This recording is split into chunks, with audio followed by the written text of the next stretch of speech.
In the time before the dawn, the mages of Sarkato were locked in a constant struggle for power.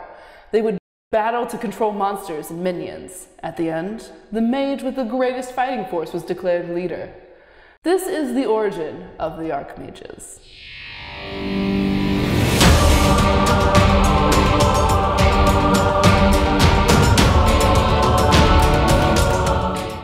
This is the game Archmage Origins from our friends SolarFlare Games. Quick note, this is a review copy for the game, and it was sent to us by the creators. So it's things like art and the game materials, they're not all final, but they are going to be much higher quality once the Kickstarter is funded and you get your own. In this game, you are battling against other mages to build the strongest army of monsters. To set up this game, you'll first shuffle the monster deck and build a 4x4 grid of cards. There should be 4 leftover cards in the end. Set those aside. Those will be your exploration deck. Each player will then choose a mage to play in the cards associated. I think I'm gonna go take the Technomancer. Oh, wait, actually, yeah, Technomancer. Because I've been studying, with school and everything for a while. That's what I've been doing.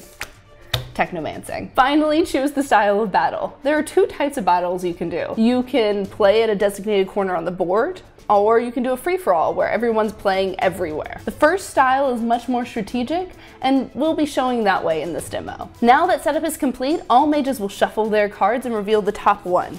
Player with the highest number will go first. Place the revealed card back in your hand, and you're ready to play. Let's do this. This is now your deck of cards.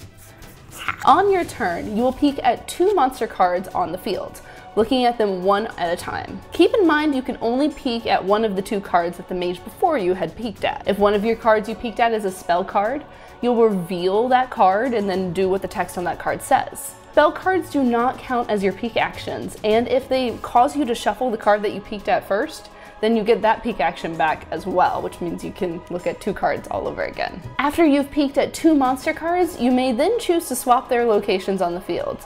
Then you'll place one of your mage cards face down at the edge of the board in one of the spaces of the corner you've not yet placed in. You may also choose to place your hold monster card at this time. Place the hold monster card on any card on the field, and that card will no longer be able to be peeked at or moved later on in the game. Once complete, the next mage will take a turn, and game will continue until all mage cards are played. Once the last mage card is played, which means there's going to be 8 cards on the field, you will flip all cards over, and going monster by monster, players will calculate their mage power on a given row or column. Player with the highest power will receive the monster to add to their ranks. Any spell cards that are captured or recruited in this way are going to be worth 3 points towards your army in the end. After all monsters have been recruited, the mages will tally up their monster army's power, and the mage with the highest power wins. To be the best mage on the battlefield, you're gonna need my top 3 tips. Number 1, this may sound obvious, but don't forget what you just peeked at.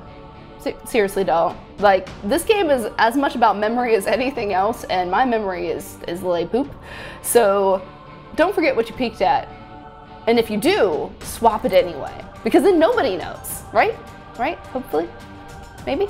Tip number 2, make sure you don't overpower like one spot on the board. You're handling a row and a column, which means you don't need your 8 and your 7 handling the same card all the time, unless that card's super epic, and then do that. If that card is like a number 5 monster, that's a number 1.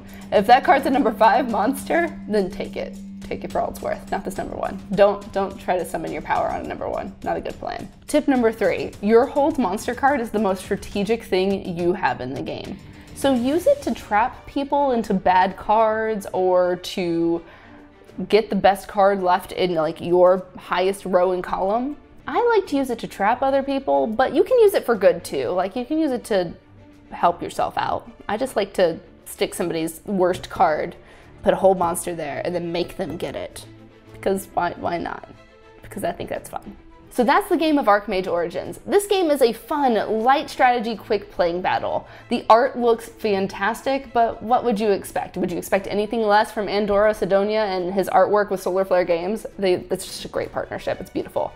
This is one of those games I'll be taking to cons just to rope in a couple of people for like a 10-minute game session. I will say, as I mentioned before in the tips, this game has a high memory component, and playing the game causes it to be a little bit more chaotic than you intended it to. but sometimes that's fun. Like, that's the type of game you bring and you have a couple of beers over. Like, that's just the type of game it is. Overall, I really enjoyed this game, and if you've got $9 or $12 if you want it shipped internationally, I would highly recommend you check out the Kickstarter and help them launch this game into amazingness.